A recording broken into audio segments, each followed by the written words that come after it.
So this is the first video in a series I'm doing geared around creating an author website.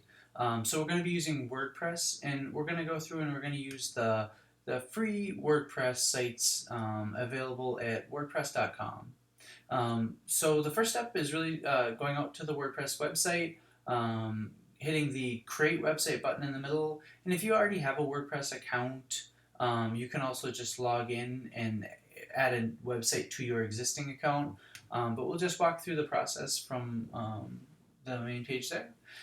So the first step is to pick the name of your website. So this is, again, we're going to use the free one, so it's going to be a address that says, yourname.wordpress.com or whatever you're calling your website or your blog. So what happens here, so if I go through and I put, mwgreer.wordpress.com, it'll let you know. You can see this red box that comes up here. It'll let you know if the name is already taken. And what you want to do is you want to pick a name that is, going to be something that you're maybe going to put on your marketing stuff, or you're sending people out to that site. So you want to pick a name that you feel comfortable having somebody browse out to. And for this one, I'm just going to do we'll just say MW Greer 15. Hopefully it hasn't been taken. So you're gonna want to pick a name. You might have to experiment. You try, if you're doing an author website, it might be your first name and last name. You might do, first name, last name, books, or author, or rights, or something that is going to be related to the website that you're creating. So once you do that, you click next. The next step is just going to gather a little bit of information from you. So you can see my site address is up at the top. I just need to put in my email, my username, and my password. So the email is going to be the main email. If you forgot a password, it's going to be the email where password reset information is sent to. If you're having any comments or notifications coming from your website, that's where they'll get sent to. And then the username and the password is the name that you'll use to actually log in to your website to administer it. So if you're making a new post or adding new pages and setting it up. Okay, so I'll just fill this in.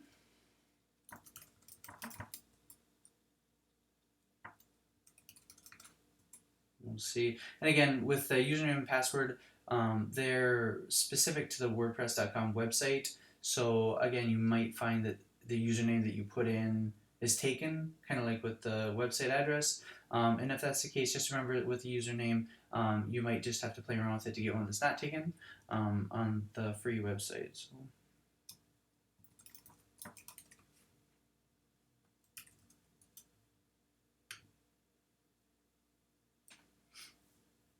Okay, so we're going through and we're just doing the free WordPress site. And so for that, again, it's the name of your site .wordpress.com.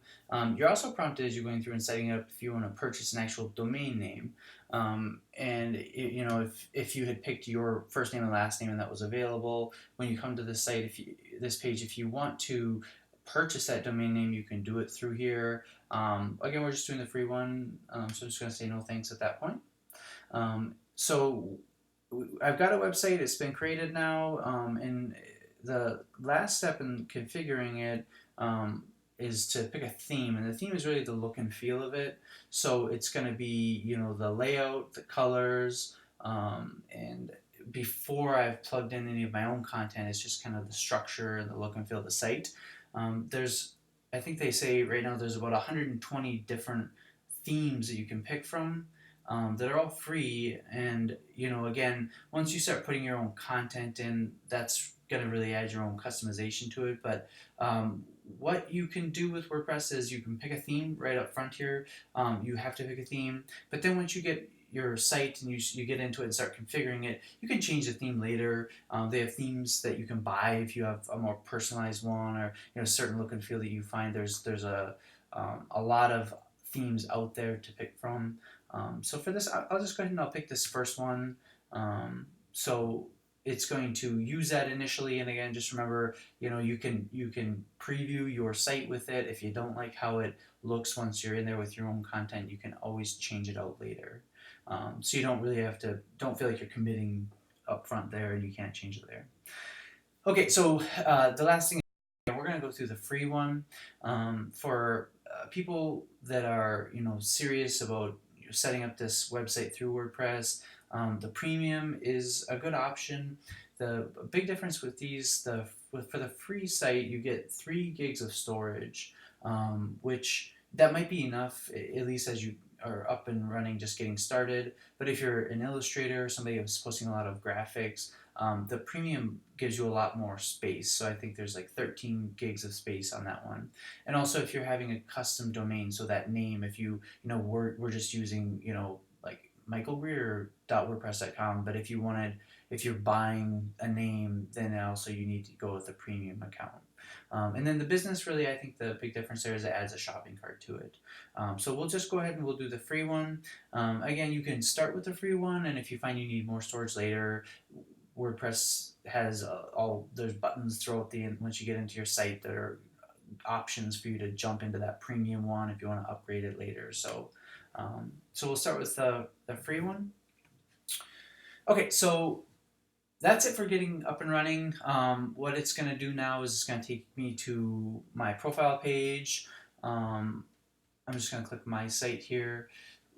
So this is the administrative part of the website. So this is where I would go if I'm, creating a new post on my blog or a new page, or if I want to see, how many hits I'm getting on my website.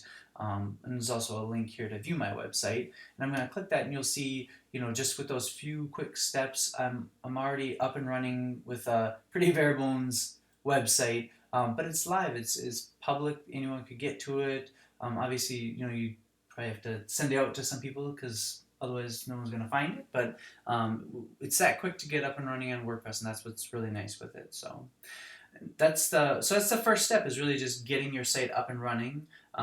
So in the next couple of topics, we'll go through how to customize the look and feel, and then how to start adding some of your own content to the site as well, to build out a couple different areas. So we'll go through building a author bio page.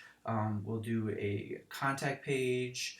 We'll walk through doing a portfolio image gallery, and then doing a blog post as well. So, okay, thanks for watching.